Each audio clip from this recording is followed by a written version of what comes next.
να είστε επίοικείς για τις παραλήψεις μας, διότι σίγουρα έχουμε παραλήψεις μας και θέλω την επίοικιά σας.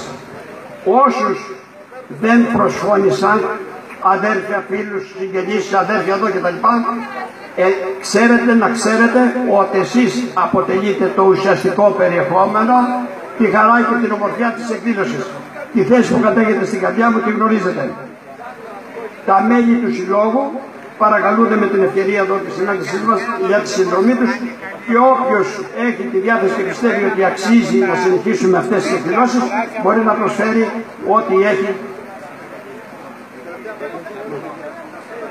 Μάλιστα, καλωσορίζουμε και τον οικειάρχη μας, τον κύριο Βαγγέλη Αντωνόπλο, ο οποίος πάντοτε μας θυμάσει στις εκδηλώσεις μας και νιώθω την ανάγκη να τον συγχαρώ και δι' αυτού να συγχαρώ και τους καθηγητές εδώ του Λυκείου Κυπαρισίας, διότι μαθαίνω πως κάθε χρόνο μαθητές του Λυκείου Κυπαρισίας σαρώνουν με πρωτιές όλα τα πνευματικά ιδρύματα και αυτές οι επιτυχίες δεν έρχονται τυχαία, θέλουν δουλειά και οργανωμένη προσπάθεια κτλ. Δεν σε βλέπω, Βαγγέλη, πληροφορήθηκα την άφηξή σου, σε καλωσορίζω και θερμά συγχαρητήρια. Να μεταφέρεις τα συγχαρητήριά μας στους καθηγητές μας. Τώρα κατέβηκε. Λοιπόν, να είναι καλά, θα του τα μεταφέρουμε και ιδιαίτερα κτλ.